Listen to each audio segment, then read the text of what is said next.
Hello दोस्तों, क्या हाल है। तारीख आज 10 दिसंबर, दिन संडे, रविवार हो गया, हिंदी तिथि त्रयोदशी। और आइए बात करते हैं आज के मुख्य समाचार में देश भर की तमाम बड़ी खबरों पर नजर डालते हैं। देखिए, एक तो हर साल 10 दिसंबर को ह्यूमन राइट्स डे यानी कि मानव अधिकार दिवस के रूप में मनाया जाता है। चलिए आगे बढ़ते हैं खबरों में। देखिए दोस्तों, केंद्र सरकार द्वारा प्याज के निर्यात पर बैन लगाने के खिलाफ किसान भाई लोग सड़कों पर उतर आए। महाराष्ट्र में मुंबई आगरा वगैरह हाईवे भी बंद किया गया। कल ही मैंने आपको बताया था ना कि प्याज की कीमतों पर नियंत्रण लगाने के लिए सरकार की तरफ से 31 मार्च 2024 तक प्याज के निर्यात यानी कि एक्सपोर्ट पर प्रतिबंध लगा दिया है। तो अब इसी को लेकर प्याज मंडियों में विरोध प्रदर्शन शुरू हो गया। चलिए खबर है, टीवीएस मोटर्स और अशोक लीलैंड ने बढ़ाया हाथ। मीचोंग साइक्लोन से बचाव कार्य के लिए तमिलनाडु सरकार को 3 करोड़ रुपए दान किए। हाल ही में जो तमिलनाडु आंध्र प्रदेश में चक्रवात तूफान आया था, उसी के लिए ये सहायता राशि दी गई। और तमिलनाडु के मुख्यमंत्री एम.के. स्टालिन ने एक और बड़ा ऐलान कर दिया। चक्रवात तूफान से प्रभावित लोगों को 6-6 हजार रुपए की सहायता राशि दी जाएगी और राशन की दुकानों पर ये 6 हजार रुपए का भुगतान होगा। चलिए खबर है, सरकार ने एसजीबी के निवेशकों को दिसंबर और फरवरी में किस्त देने की घोषणा कर दी है। सीरीज 3 और 4 के लिए निवेश की तारीख भी सामने आ चुकी है। एसजीबी यानी कि सॉवरेन गोल्ड बॉन्ड स्कीम के लिए जो पुराने निवेशक हैं, उनको भी फरवरी तक उनके निवेश का रिटर्न मिल जाएगा। और इसके अलावा भी सॉवरेन गोल्ड बॉन्ड स्कीम का अगला चरण 18 से 22 दिसंबर तक ओपन होगा। इस योजना के तहत आप डिजिटल तरीके से सोने में निवेश कर सकते हैं, है ना। और चलिए अगली खबर देखिए। रक्षा मंत्री राजनाथ सिंह ने शनिवार को 96वीं फिक्की की एजीएम मीटिंग को संबोधित किया और इस दौरान वो बोले कि भारत दुनिया का विकास इंजन है। देश की आर्थिक तरक्की पर बयान देते हुए रक्षा मंत्री ने कहा कि अन्य देशों के विकास पर भी भारत सकारात्मक प्रभाव डाल सकता है। सरकार का मुख्य फोकस इंफ्रास्ट्रक्चर पर है। केंद्रीय गृह मंत्री अमित शाह ने भी ऐलान किया कि बस 2 साल और 2025 तक 5000 अरब डॉलर की इकोनॉमी बन जाएगा हमारा भारत। वैसे भारत के लिए एक अच्छी खबर ये भी आई कि भारत के खजाने में तेज उछाल आया है। मतलब देखिए, फॉरेक्स रिजर्व का आंकड़ा सामने आ रहा है कि लगातार बढ़ रहा भारत का विदेशी मुद्रा भंडार भी पिछले 4 महीने में दोबारा 600 बिलियन डॉलर का आंकड़ा पार हुआ। चलिए अगली बड़ी ब्रेकिंग न्यूज अपडेट देखिए। राष्ट्रीय राजपूत करनी सेना के अध्यक्ष सुखदेव सिंह गोगामेडी के कांड में 3 आरोपियों को हिरासत में ले लिया गया है। दो तो जो मुख्य आरोपी रोहित राठौड़ और नितिन फौजी, जिन्होंने इनके घर पर जाकर इनकी जान ली, उनको भी हिरासत में ले लिया, अरेस्ट कर लिया गया। पंजाब चंडीगढ़ से अब उन्हें दिल्ली लाया जा रहा। और एक आरोपी जिसने इन दोनों की जयपुर से भागने में सहायता की थी, जयपुर में रुकने की व्यवस्था भी करवाई थी, उसको भी अरेस्ट कर लिया। रामवीर नाम का ये शख्स है। और बाकी ये 2 मुख्य आरोपी भी देर रात पकड़े गए। अच्छा अगली बड़ी खबर देखिए दोस्तों। ऐसा केस सामने आने के बाद सरकार को भी एक नियम बदलना पड़ा। देखिए आप, बिना उंगलियों वाली केरल की महिला का नहीं बन रहा था आधार कार्ड, तो केंद्रीय मंत्री राजीव चंद्रशेखर ने 1 दिन में बनवा दिया। और इसके साथ ही सरकार ने अब नियम भी लागू कर दिया कि बिना उंगलियों वाले लोग भी अपना आधार कार्ड बनवा सकेंगे। वैसे आपको पता होगा दोस्तों, आधार कार्ड बनाने के लिए हमारी उंगलियों के फिंगरप्रिंट बायोमेट्रिक के रूप में देना जरूरी होता है, राइट। लेकिन कई ऐसे दिव्यांग लोग भी हैं जिनकी उंगलियां कटी हुई है, उंगलियां नहीं है, उनका क्या। तो उनके लिए अब सरकार ने नियम लागू कर दिया है कि उंगलियों के निशान उपलब्ध नहीं होने की स्थिति में आइरिस स्कैन का उपयोग करके आधार कार्ड बनाया जाएगा। मतलब उनकी आंखों की पुतलियों को स्कैन करके उसको बायोमेट्रिक के रूप में इस्तेमाल करके आधार कार्ड का रजिस्ट्रेशन किया जाएगा। यहाँ तक कि सरकार ने अब ये भी नियम बदल दिया कि अंगूठा भी नहीं है और किसी की आंखें भी नहीं है, उनकी भी अब आधार कार्ड के जरिए पहचान होगी, उनका भी आधार कार्ड बन सकेगा। सरकार आधार कार्ड के नामांकन सॉफ्टवेयर में बायोमेट्रिक्स को लेकर ये बदलाव लागू करने जा रही है। चलिए अगली बड़ी खबर है दोस्तों। इन्फिनिटी फोरम 2.0 को संबोधित करते हुए बोले पीएम मोदी, महामारी के दौरान भारत ग्रोथ का शानदार उदाहरण बनकर उभरा है और इसमें 20 से ज्यादा देश शामिल हो रहे हैं। ये जो गुजरात में फाइनेंशियल टेक्नोलॉजी का इवेंट हो रहा है, इसको वीडियो कॉन्फ्रेंसिंग के जरिए पीएम मोदी ने संबोधित किया। प्रधानमंत्री ने कहा कि 7.7% की दर से हमारे देश की जीडीपी बढ़ रही है। इन्फिनिटी फोरम में बोले, पूरी दुनिया को भारत से उम्मीदें हैं। चुनाव का जिक्र करते हुए भी पीएम ने कहा कि चुनाव जीतने से पहले लोगों का दिल जीतना जरूरी है। विकसित भारत संकल्प यात्रा के लाभार्थियों से भी पीएम ने बातचीत की। पीएम ने कहा कि जिनको कोई नहीं पूछता उनको मोदी पूजता है। वो बोले, मेरे लिए गरीब और किसान ही वीआईपी लोग हैं। और विपक्ष पर तंज कसते हुए पीएम ने महिलाओं को लेकर भी कहा कि मेरे लिए तो महिलाओं की एक ही जाति है, विपक्ष उन्हें भी बांटने की कोशिश कर रहा है। चलिए अगली बड़ी खबर है। भारतीय किसानों का मुरीद हुआ यूरोपियन यूनियन। कृषि आयुक्त बोले कि पूरे विश्व को होना चाहिए आभारी। दरअसल ईयू के कृषि आयुक्त जानूज ने वैश्विक खाद्य सुरक्षा की दिशा में भारतीय किसानों की भूमिका की सराहना की है। आज भारतीय किसानों के बदौलत दुनिया भर के कई लोगों को खाद्यान्न अनाज मिल रहा है। और अगली बड़ी खबर देखिए दोस्तों। चुनावी जीत के बाद बीजेपी 3 राज्यों में अभी भी मुख्यमंत्री चुनने को लेकर कंफ्यूज में है। पहली बार इस चुनौती में फंसी बीजेपी। आज राजस्थान में भी सीएम को लेकर जयपुर में अहम बैठक होगी। विधायकों के साथ 25 मिनट तक बीजेपी अध्यक्ष जेपी नड्डा की बैठक भी चली। आज वो जयपुर आएंगे और सोमवार को विधायक दल की बैठक होगी। और खबर तो ये भी है दोस्तों कि राजस्थान में इस बार मुख्यमंत्री के साथ 2 उप मुख्यमंत्री भी बन सकते हैं। वैसे राजस्थान में बाबा बालकनाथ के मुख्यमंत्री बनने की बातचीत तो चल रही थी, लेकिन बताया जा रहा है कि अब वो इस रेस से बाहर हो चुके हैं। सोशल मीडिया पर एक पोस्ट में उन्होंने इशारा किया कि अभी मुझे कुछ और अनुभव लेने की जरूरत है। और राजस्थान में जो नई बीजेपी की सरकार बनेगी उस पर कर्ज का भी बड़ा बोझ होगा, क्योंकि पिछली कांग्रेस सरकार ने काफी लोन लिया है। देखिए आप, तोहफे में मिलेंगे राजस्थान सरकार को 30,000 करोड़ के पेंडिंग बिल। इन बिलों में कई सारी योजनाओं का भुगतान करना है। राजस्थान पूरा कर्जीला राजस्थान बना हुआ अभी, और ये डिटेल भी आप देख सकते हैं किस किस डिपार्टमेंट का कितना बिल बकाया है जो अभी नई राजस्थान सरकार को चुकाने होंगे। देखते हैं आज 10 तारीख को राजस्थान में नया मुख्यमंत्री कौन तय होता है। जो भी अपडेट आएगा मैं आपको बता दूंगा। और मध्य प्रदेश में भी देखिए दोस्तों, कल सोमवार को सीएम के नाम का ऐलान हो सकता है। विधायक दल की बैठक को लेकर ये अहम अपडेट आया। आखिर एमपी में कौन बनेगा मुख्यमंत्री? बीजेपी अध्यक्ष जेपी नड्डा ने एमपी के विधायकों से भी वर्चुअली मीटिंग की। शिवराज सिंह चौहान बोले कि सभी को राम राम। एमपी के बाद छत्तीसगढ़ में भी विधायक दल की बैठक की तारीख तय हुई। छत्तीसगढ़ में भी जल्द ही सीएम के नाम का ऐलान होगा। देखिए छत्तीसगढ़ रायपुर पहुंचे ओम माथुर बोले कि चौंकाने वाला नाम ही सामने आएगा। उन्होंने कहा कि कोई फॉर्मूला नहीं है, हमारे पर्यवेक्षक आ रहे हैं, वो फैसला लेंगे। और इन चुनावी जीत और मुख्यमंत्री के माहौल के बीच एक सोशल मीडिया पर वीडियो भी आपने देखा होगा जिसमें एक ट्रेन में बुलडोजर भरी हुई आ रही है, जेसीबी मशीनें। तो इस वीडियो को सोशल मीडिया पर वायरल किया जा रहा कि राजस्थान भी बुलडोजर की खेप पहुंच चुकी है। अब यूपी के सीएम योगी आदित्यनाथ की तरह राजस्थान में भी मतलब बुलडोजर चलेंगे। तो दोस्तों आपको बता दूं, इस कैप्शन के साथ सोशल मीडिया पर वायरल किया जा रहा है ये वीडियो इससे संबंधित नहीं है। कुछ कांग्रेसी भी इसे ऐसा बताकर वायरल कर रहे हैं, लेकिन ये वीडियो असल में अलग है। ओके, और अगला अपडेट देखिए आप। उत्तराखंड इन्वेस्टर समिट में 3.5 लाख करोड़ के एमओयू साइन हुए। गृह मंत्री अमित शाह बोले कि 2025 तक $5 ट्रिलियन होगी भारत की इकोनॉमी। हिमालयन रोड से शरबत बनाएगी शरना। और बड़ी खबर देखिए, झारखंड में कांग्रेस सांसद के ठिकानों से अब तक 300 करोड़ रुपए सामने आ चुके हैं। नोट गिनने में 2 दिन और लगेंगे। हाल ही में जो झारखंड में कांग्रेस सांसद धीरज साहू और उनके करीबियों के ठिकानों से इनकम टैक्स डिपार्टमेंट ने रेड डाली थी, आपको पता होगा, तो उसमें अब तक 300 करोड़ रुपए सामने आ चुके हैं। चलिए अगली बड़ी खबर है। इलाहाबाद हाईकोर्ट की तरफ से पति पत्नी के एक मामले की केस की सुनवाई करते हुए कहा कि अगर पत्नी 18 साल से ऊपर है तो पति पत्नी का संबंध बनाना कोई अपराध नहीं है। एक पत्नी ने आरोप लगाया था अपने ही पति पर बलात्कार का, तो इलाहाबाद हाईकोर्ट ने केस की सुनवाई करते हुए कहा कि ऐसे कोई भी पत्नी अपने पति पर इस तरह का घिनौना आरोप नहीं लगा सकती है ऐसा। चलिए दोस्तों अगली खबर देखिए। रेलवे का नया प्लान। वंदे भारत एक्सप्रेस की औसत स्पीड बढ़ाने की तैयारी में है रेलवे। रेल यात्रियों के बढ़ते रुझान को देखते हुए इंडियन रेलवे की तरफ से जल्द ही ये बड़ा फैसला लिया जा सकता है। वैसे ट्रेन से सफर करने वाले पैसेंजर्स के लिए एक और अच्छी खबर है कि हाल ही में जो उड़ीसा में और बिहार में ट्रेन हादसे हुए थे उसके बाद भारतीय रेलवे ने कमर कसी है। अब तक 1465 किलोमीटर लंबे मार्ग पर रेलवे का कवच सिस्टम लग चुका है, जिससे कि रेल हादसों पर लगाम लगेगी। और अगली बड़ी अच्छी खबर देखिए दोस्तों, COP28 के सम्मेलन से भारत के लिए एक शानदार खबर आई। जलवायु परिवर्तन पर सर्वश्रेष्ठ प्रदर्शन करने वाले शीर्ष देशों की लिस्ट में शामिल हुआ भारत। केंद्रीय मंत्री ने भी खुशी जताई। उत्तर प्रदेश में एक नया नियम लागू हो चुका है। अब यूपी पुलिस के पालने में पलेंगे अनचाहे नवजात। गोद लेने के लिए लोगों को जागरूक भी करेंगे जवान, जिससे नन्हे बच्चों की जिंदगी बचाई जा सकेगी। दरअसल उत्तर प्रदेश पुलिस अब अनचाहे नवजातों और उनकी परवरिश का जिम्मा लेगी। कई बार आपको पता होगा आए दिन ऐसी घटनाएं आती ना कि छोटे बच्चे को सड़क पर फेंक दिया, कहीं कचरे में फेंक दिया नवजात बच्चों को। तो ऐसे बच्चों की जिंदगी बचाने के लिए यूपी सरकार ने अनोखी पहल की है और यूपी पुलिस कर्मियों को एक नई जिम्मेदारी सौंपी है। अब अनचाही संतान को फेंकने के बजाय लोग बाग ब्लॉक मुख्यालयों पर रखवाए जाने वाले पुलिस के पालने में अपने बच्चों को छोड़ सकते हैं और ये पालना पूरी तरह से सुरक्षित होगा। चलिए अगली एक रिपोर्ट सामने आ रही है कि साल 2036 तक देश की राजधानी दिल्ली की आबादी बढ़कर 2.5 करोड़ से ऊपर पहुंचने का अनुमान है। महिलाओं की संख्या 47.34% तक होगी। लिंगानुपात तो अभी भी काफी कम चल रहा है दिल्ली में, मैंने आपको आंकड़े बताए थे कल ही। और डेंगू पर भी आंकड़ा आ रहा। देश में इस साल 2,34,000 डेंगू के मामले रिकॉर्ड दर्ज किए गए। अल नीनो के प्रभाव व असमान बारिश भी डेंगू में बढ़ोतरी का कारण रहा। बड़ी खबर है, बिहार सरकार ने किसानों को चेतावनी दी और कहा कि खेतों में अगर पराली जलाई तो किसानों का पंजीकरण भी रद्द हो जाएगा और किसी भी तरह की सरकारी योजनाओं का अनुदान भी खत्म कर दिया जाएगा अगले 3 साल तक के लिए। चलिए अगला अपडेट देखिए दोस्तों, गुजरात के अंदर जो मोरबी पुल हादसा हुआ था उस पर हाईकोर्ट ने उससे संबंधित कंपनी ओरेवा समूह को आदेश जारी करते हुए कहा कि पीड़ितों के परिजनों को आजीवन पेंशन या नौकरी दे। पिछले साल 30 अक्टूबर 2022 को गुजरात के मोरबी में पुल हादसा हुआ था, आपको पता होगा 134 लोगों की जान चली गई थी उसमें, है ना। और चलिए दोस्तों अगली बड़ी खबर देखिए, अयोध्या के राम मंदिर के गर्भगृह की पहली तस्वीर सामने आई। अगले महीने 22 जनवरी को भगवान श्री राम की प्राण प्रतिष्ठा होगी, आपको पता होगा। और इससे पहले ये गर्भगृह की तस्वीर भी जरा देख लीजिए, आप भी घर बैठे दर्शन कर लीजिए, जहाँ प्रभु श्री राम विराजित होंगे। अयोध्या में भगवान राम के लिए कमल आसन तैयार हो चुका है। गर्भगृह का काम कंप्लीट हुआ। प्राण प्रतिष्ठा से पहले झांकी भी निकाली जाएगी। और अखिल भारतीय माहेश्वरी समाज के द्वारा भी अयोध्या में सूर्य भवन का निर्माण करवाया जा रहा। 200 करोड़ की लागत में तैयार होगा ये भवन। चलिए अगली बड़ी खबर देखिए, एक बड़ी चौंकाने वाली रिपोर्ट सामने आ रही है कि देश में 10 लाख लोगों पर सिर्फ 21 जज हैं। यानी हमारे देश में जो कोर्टों में काफी केस पेंडिंग चल रहे हैं ना, उसके पीछे की वजह देखिए जरा। पिछले 5 साल में हाईकोर्ट में सिर्फ 650 जज नियुक्त हुए हैं, जिनमें से 25% SC ST और OBC के हैं, वो तो ठीक है, लेकिन जजों की संख्या काफी कम है। 10 लाख लोगों पर सिर्फ 21 जज हैं। अब क्या केस की सुनवाई होगी जरा सोचिए आप। तभी तो ये फास्ट ट्रैक कोर्ट का आंकड़ा भी देखिए जरा। पॉक्सो के भी लगभग 2.5 लाख मामले हमारे देश में पेंडिंग चल रहे हैं। सिर्फ 3% केस में अब तक सजा हुई। रिपोर्ट में दावा किया जा रहा कि मौजूदा रफ्तार से अगर केस की सुनवाई चलती रही तो अभी के ये केस को निपटने में 9 साल और लगेंगे और 9 सालों के दौरान तो और कितने क्राइम बढ़ जाएंगे। सरकार को देश में कोर्टों की और जजों की संख्या बढ़ानी चाहिए, राइट? क्या कहना आपका? चलिए अगली खबर है, पाकिस्तान से लौटी राजस्थान की अंजू अब हरियाणा पहुंची। हरियाणा के सोनीपत में पुलिस ने उससे पूछताछ भी की। 12 सवाल पूछे। वो बोली कि दूसरी शादी के लिए तलाक जरूरी है, मुझे तो यही नहीं पता। कितनी भोली है बेचारी, देखिए क्या कहेंगे बाप इस बारे में। चलिए अगली खबर देखिए। पाकिस्तान के नवाज शरीफ बोले कि भारत से रिश्ते सुधारना जरूरी है। मेरे कार्यकाल में 2 भारतीय पीएम पाकिस्तान आए, कारगिल जंग का विरोध किया तो सत्ता से हटाया। ये पाकिस्तान के पूर्व प्रधानमंत्री नवाज शरीफ ने बयान दिए। देखिए जरा, अब पाकिस्तान को अकल लग रही है कि हाँ, भारत के साथ रिश्ते कितने जरूरी हैं। बहरहाल अगली बड़ी खबर देखिए। बागेश्वर धाम के पंडित धीरेन्द्र कृष्ण शास्त्री को भी जान से मारने की धमकी दी। लॉरेंस बिश्नोई गैंग के नाम से उन्हें ईमेल भेजा गया और 10 लाख की फिरौती मांगी। हालांकि बिहार से आरोपी गिरफ्तार भी हो चुका है। और खबर है हिमाचल प्रदेश में कीरतपुर मनाली 4 लेन पूरा होने में 1.5 साल और लगेगा और भारी बरसात से ये 4 लेन टूटे नहीं, इसीलिए टनल भी बनाई जाएगी। सुंदरनगर तक 4 लेन तैयार हो चुका है। पर्यटकों को इससे बढ़ावा मिलेगा, है ना। और खबर देखिए, बिहार को जल्द ही मिलेगी एक और वंदे भारत एक्सप्रेस ट्रेन। बिहार के पटना से कटिहार तक चलेगी। ये किशनगंज होकर 7 घंटे में न्यू जलपाईगुड़ी पहुंचेगी। और अगली बड़ी खबर देखिए, ISIS टेरर मॉड्यूल केस को लेकर महाराष्ट्र और कर्नाटक में NIA ने छापेमारी की। 44 जगहों पर तलाशी हुई। महाराष्ट्र से 15 लोगों को गिरफ्तार किया और यहाँ के ठाणे के गांव को फ्री जोन भी घोषित कर दिया था। चलिए खबर है, राजस्थान में आज 10 तारीख से ही पल्स पोलियो अभियान की शुरुआत होने जा रही है। लाखों बच्चों को पोलियो की दवा पिलाई जाएगी। आप भी अपने छोटे बच्चों को दवा जरूर पिलाएं। चलिए, सरकार का एक और बड़ा फैसला, एथेनॉल निर्माण के लिए सरकारी एजेंसी मक्के की सप्लाई करेगी। हर साल कम से कम 1 लाख टन की खरीदारी होगी। अभी हाल ही में तो एथेनॉल निर्माण के लिए सरकार ने गन्ने पर प्रतिबंध लगाया था। चीनी, शुगर के दाम कम करने के लिए मैंने आपको बताए थे अपडेट। अब एथेनॉल के निर्माण को लेकर सरकार ने ये नया प्लान बनाया है। सरकारी एजेंसी मक्के की सप्लाई करेगी। चलिए अगली खबर है, स्विट्जरलैंड छोड़िए, उत्तर प्रदेश में बन रहा पहला सोलर एक्सप्रेसवे। 1 लाख घरों को बिजली मिलेगी। 296 किलोमीटर लंबे बुंदेलखंड एक्सप्रेसवे को कम्प्लीटली सोलर एक्सप्रेसवे के रूप में डेवलप किया जा रहा है। यानी दोस्तों, इस हाईवे पर कम्प्लीटली सोलर सिस्टम लगाए जाएंगे, जिनके जरिए आसपास के गाँव को बिजली भी मिलेगी। और अगली खबर है, अब डिस्कवरी चैनल पर भी कर सकेंगे VTR की खूबसूरती का दीदार। दिल्ली से वाल्मीकि नगर पहुंची शूटिंग टीम। यानी अब VTR की खूबसूरती को आप डिस्कवरी चैनल पर देख पाएंगे। बिहार से यह डॉक्यूमेंट्री बनाई जा रही है। इसके माध्यम से दर्शकों को बिहार की प्राकृतिक सुंदरता, पहाड़ व जंगलों से परिचित होने का मौका मिलेगा। और एक रिपोर्ट सामने आ रही, देखिए आप, IMA पोप की रिपोर्ट के मुताबिक देश विदेश को अब तक मिल चुके हैं 65,234 अफसर। इस साल से युवा सबसे अलग रहे और अपनी काबिलियत भी बताई। भारतीय सैन्य अकादमी से हर साल सैकड़ों कैंडिडेट पास आउट होकर सेना में अफसर बनते हैं। दुनिया के कई दूसरे देशों में भी सैन्य अधिकारियों के रूप में हमारी भारतीय सेना के जवान हिस्सा बन चुके हैं। चलिए अगली खबर देखिए, यूपी की योगी सरकार का बड़ा फैसला। सरकारी कर्मचारियों पर सख्ती बरतते हुए मुख्यमंत्री ने कहा कि अब CM कार्यालय खुद करेगा मानव संपदा पोर्टल की सीधी निगरानी, जिससे पता चलेगा कि कौन सा सरकारी कर्मचारी अपनी जिम्मेदारी, कार्यभार सही से निभा रहा है या नहीं। जरा सी लापरवाही की तो सख्त कार्रवाई की जाएगी। अच्छा, अभी तो मैं आपको कुछ और महत्वपूर्ण और काम की खबरें बताऊंगा, लेकिन चलिए इससे पहले आज के मौसम समाचार पर नजर डाल लेते हैं। देखिए, दिल्ली, उत्तर प्रदेश समेत कई राज्यों में अब ठंड बढ़ने वाली है, क्योंकि पहाड़ी इलाकों पर बर्फबारी व बारिश का अलर्ट है। तो उसके बाद मैदानी राज्यों में ठंड बढ़ेगी। MP की भी ये तस्वीरें देखिए जरा, ठंड बढ़ी, घना कोहरा भी छाया, टेम्परेचर में गिरावट आ रही, ध्यान रखें अपना। उत्तर प्रदेश में भी 2 दिन बाद कड़ाके की ठंड शुरू हो जाएगी। छत्तीसगढ़ में अगले 3 दिन और ठंड बढ़ेगी। मिचोंग चक्रवात तूफान का असर अब खत्म हुआ, आसमान साफ हुआ, सर्द हवाओं से गिरेगा रात का पारा। और इसी बीच स्काईमेट वेदर की रिपोर्ट के मुताबिक अगले 24 घंटों के दौरान देश के अलग अलग राज्यों में मौसम की संभावित गतिविधि क्या रह सकती है, जिसकी जानकारी भी आप देख सकते हैं स्क्रीन पर, है ना। और सराफा बाजार पर नजर डाले दोस्तों, तो क्योंकि आज संडे है तो मैं आपको साप्ताहिक रेट बता देता हूँ। देखिए, इस सप्ताह सोने चांदी में गिरावट रही, 62,000 के करीब आया सोना और चांदी भी 74,000 के नीचे आई। ये देख सकते हैं आप 4 तारीख को क्या रेट थे और अभी बीती 9 तारीख तक के क्या रेट रहे सोने और चांदी में। चलिए फटाफट से आगे बढ़ते हैं खबरों में। देखिए आप, दिल्ली से अयोध्या तक श्री राम पद यात्रा शुरू करेगा इस्कॉन। 42 दिनों में तय होगी 635 किलोमीटर की यात्रा। और यूनियन कैबिनेट का एक और बड़ा फैसला, ब्याज समरूपता योजना में निर्यातकों को जून 2024 तक मिलेगी सब्सिडी। 2500 करोड़ रुपए मंजूर कर दिए हैं। ज्यादा डिटेल्स देख सकते हैं आप इस सब्सिडी योजना के बारे में। चलिए, बिहार के युवाओं के लिए अच्छी खबर है, नौकरी करने विदेश जाना अब और आसान होगा। बिहार की नीतीश सरकार कंपनियों से करार यानी कि समझौता करने जा रही है। दरअसल बिहार की नीतीश सरकार द्वारा अब विदेशी कंपनियों में कुशल, अर्धकुशल, अकुशल कामगारों को भी रोजगार के रूप में उपलब्ध कराने के लिए आवेदन की जांच कराएगी। उन्हें सुरक्षित तरीके से भेजा जाएगा। और खबर है, हिमाचल प्रदेश सरकार के 1 साल के जश्न में शामिल होंगे कांग्रेस के 2 बड़े नेता। समारोह के लिए 1000 बसें भी बुक हुई। 11 दिसंबर को हिमाचल के धर्मशाला में प्रदेश सरकार के 1 साल के कार्यकाल की खुशियों के रूप में जश्न मनाया जाएगा। वहीं देखिए, हिमाचल शिमला में अब पार्किंग भी ऑनलाइन मिलेगी। नगर निगम प्रशासन की तरफ से आवंटन के लिए मोबाइल ऐप भी तैयार कर लिया। वाहन के दस्तावेज जमा करवाना अनिवार्य होगा। शिमला से ये नई सुविधा शुरू होने जा रही है। जल्द ही आपको पूरे हिमाचल में पार्किंग ऑनलाइन फैसिलिटी के रूप में मिलने लगेगी। और खबर देखिए, छत्तीसगढ़ हाईकोर्ट का बड़ा फैसला, प्राचार्य के बिना सहमति के हुए स्थानांतरण को कोर्ट ने गलत बताते हुए निरस्त कर दिया है। ये देख सकते हैं बिलासपुर हाईकोर्ट के फैसले के बारे में ज्यादा जानकारी भी आप। अच्छा, पंजाब सरकार की एक नई सौगात देखिए, अब घर बैठे मिलेगा राशन। पंजाब के CM भगवंत मान और दिल्ली के मुख्यमंत्री अरविंद केजरीवाल मिलकर डोर स्टॉप डिलीवरी योजना की शुरुआत करने जा रहे हैं। यानी जल्दी आपको दिल्ली के साथ साथ पंजाब में भी सार्वजनिक सेवाओं की डोर स्टेप डिलीवरी सर्विस मिलेगी। कल ही तो आपको पता होगा, पंजाब CM ने घोषणा की थी कि 43 तरह की सरकारी सेवाएं आपको घर के दरवाजे पर मिलेगी। मैंने जानकारी भी बताई थी आपको, है ना। तो उसके बाद अब ये नया प्लान बनाया है सरकार ने, आपको किस किस तरह की सुविधाएं घर बैठे संख्या मिलेगी, जिसकी कुछ डिटेल्स भी आप देख सकते हैं, जैसे जन्म प्रमाण पत्र बनाना, आपका मैरिज सर्टिफिकेट, विवाह प्रमाण पत्र, आय, मूल निवास, जाति, ग्रामीण क्षेत्र, सीमा क्षेत्र से जुड़े कोई भी सर्टिफिकेट बनाने हो, बिजली बिल का भुगतान करना हो, सब कुछ फैसिलिटी अब आपको घर पर ही मिलेगी। पंजाब में ये नई सुविधा शुरू की जा रही है और इसके लिए आपको हेल्पलाइन नंबर 1076 पर कॉल करना है। ओके, और अगला अपडेट देखिए, असम राज्य सरकार का नया प्लान, असमिया मुसलमानों का सर्वे करवाएगी असम की हेमंत सोरेन सरकार। और असम राज्य के एक क्षेत्र का नाम भी बदलने के लिए कैबिनेट ने मंजूरी दे दी है। जी हाँ, बैठक में यह निर्णय लिया गया कि 4 क्षेत्र विकास निदेशालय का नाम बदलकर अल्पसंख्यक मामलों और 4 क्षेत्र विकास निदेशालय किया जाएगा। ओके, और अगला अपडेट देखिए, हरियाणा सरकार का नया प्लान, अब सरकार और आम नागरिक के बीच कोई भी बिचौलिया नहीं आएगा। हरियाणा के मुख्यमंत्री मनोहर लाल बोले कि जनता की सरकार है, डायरेक्ट जनता से जुड़ेगी। सीएम मनोहर लाल का कहना है कि वर्तमान राज्य सरकार ने भ्रष्टाचार मुक्त प्रशासन देने और सर्विस डिलीवरी को सरल और सुगम बनाने के लिए एक नया सिस्टम बनाया है, जिसमें पारदर्शिता, सरलता व ईमानदारी है। वैसे भ्रष्टाचार की बात हो रही तो आपको पता होगा, कल विश्व भ्रष्टाचार निषेध दिवस था और इस मौके पर आंकड़ा सामने आया। देखिए, हमारे देश में महाराष्ट्र, राजस्थान और कर्नाटक, ये 3 राज्य ऐसे हैं जहां भ्रष्टाचार सबसे ज्यादा होता है, टॉप नंबर पर है। हर रोज यहाँ पर लगभग 11 केस भ्रष्टाचार के सामने आते हैं। भ्रष्ट राज्यों की सूची में टॉप 3 स्टेट की ये लिस्ट भी सामने आई है। चलिए दोस्तों, अगली बड़ी खबर देखिए, आधार कार्ड को लेकर एक नया नियम लागू हुआ है। अब जो आधार ऑपरेटर्स होते हैं उनकी सेवाएं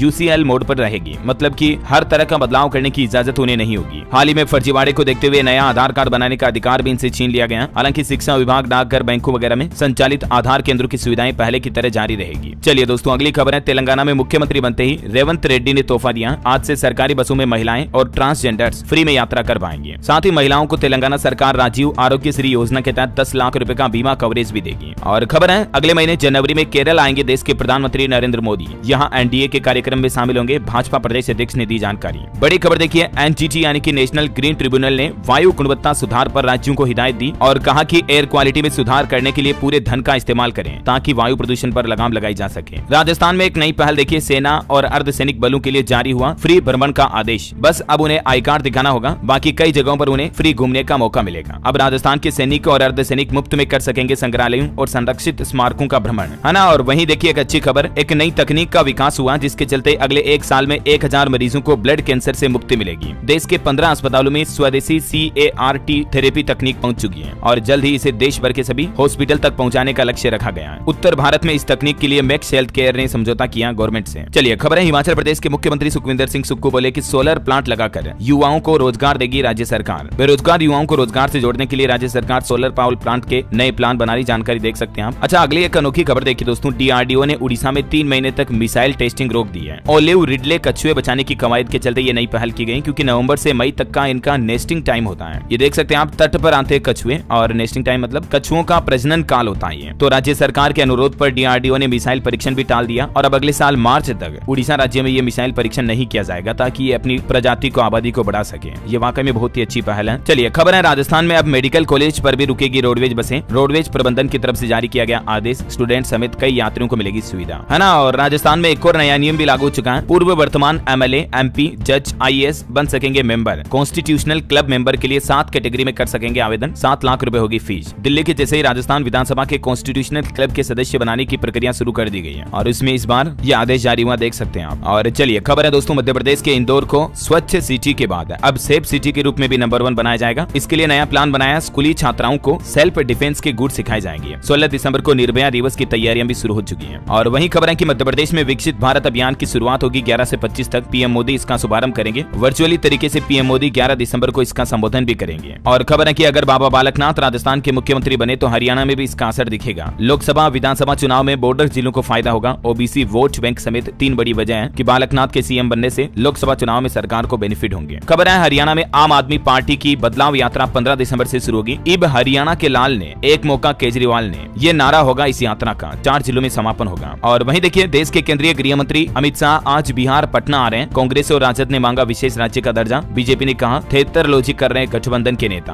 और देखिए, उत्तर प्रदेश के मुख्यमंत्री योगी आदित्यनाथ ने गोरखपुर का दौरा किया। 1500 जोड़ों ने मुख्यमंत्री सामूहिक विवाह योजना के तहत शादी की, उनको आशीर्वाद भी दिया। बच्चों से भी मिले CM योगी, बच्चों को अपना हेलीकॉप्टर भी दिखाया, कुछ तस्वीरें भी खिंचाई, आप देख सकते हैं। और वहीं इस गोरखपुर दौरे के दौरान CM ने 1100 PM आवास के लाभार्थियों को भी सम्मानित किया। CM बोले कि बीते 9.5 सालों में भारत ने नई ऊंचाइयों को छुआ। यूपी में 4 करोड़ शौचालय बनाए गए। चलिए अगली बड़ी खबर देखिए, गुटखा कंपनी का विज्ञापन करने पर अब फंसे एक्टर। शाहरुख खान, अजय देवगन और अक्षय कुमार को नोटिस भेजा। पहले यूपी हाईकोर्ट की तरफ से नोटिस गया था, अब केंद्र सरकार ने भी एक्शन लेते हुए जवाब मांगा है। बड़ी खबर देखिए, उत्तर प्रदेश का पहला ऐसा शहर कानपुर बन गया जहां आर्टिफिशियल इंटेलिजेंस के जरिए ट्रैफिक कंट्रोल हो रहा है। कानपुर में कैमरे ट्रैफिक ऑपरेट कर रहे हैं। वाहन अगर नहीं दिखा तो 5 सेकंड में दूसरी लेन को ग्रीन सिग्नल मिल जाता है। ये AI तकनीक का इस्तेमाल किया जा रहा है ट्रैफिक कंट्रोल के लिए। फिलहाल ये सुविधा 5 चौराहों से शुरू हुई है, देख सकते हैं आप। और खबर है गुजरात अहमदाबाद में देश का पहला बुलेट ट्रेन स्टेशन भी बनकर तैयार हुआ। बिल्डिंग पर दिखेंगी गांधी जी की दांडी यात्रा की झलकियां। रेल मंत्री ने इसका वीडियो भी शेयर किया, देख सकते हैं। और चलिए दोस्तों कुछ एजुकेशनल खबरें देख लेते हैं। देखिए रोजगार पर काम की खबर आ रही है। उत्तर प्रदेश के युवाओं के लिए अच्छी खबर है। 40,000 तक की नौकरी चाहिए तो लखनऊ पहुंच जाए। 18 से 45 साल तक की आयु के युवाओं के लिए रोजगार मेले का आयोजन होने जा रहा। 11 दिसंबर को यह रोजगार मेला लगेगा कल अलीगंज के राजकीय औद्योगिक प्रशिक्षण संस्थान में। इसकी शुरुआत सुबह 9 बजे से हो जाएगी और इस मेले में 54 कंपनियां आएगी जो 6,352 युवाओं को नौकरी का अवसर प्रदान करेगी। ये प्राइवेट सेक्टर में नौकरियां मिलेगी, मतलब युवाओं को। कंपनियां अपने लिए कर्मचारी रिक्रूटमेंट करने के लिए ये रोजगार मेला में शामिल होगी। ओके, और वही देखिए यूपी अलीगढ़ मुस्लिम विश्वविद्यालय में खुला प्रदेश का तीसरा senses data research work station, जिसका काम क्या होगा ये भी देख सकते हैं आप। चलिए खबर है रिलीज हुई बिहार सेकंड फेज शिक्षक भर्ती की आंसर की,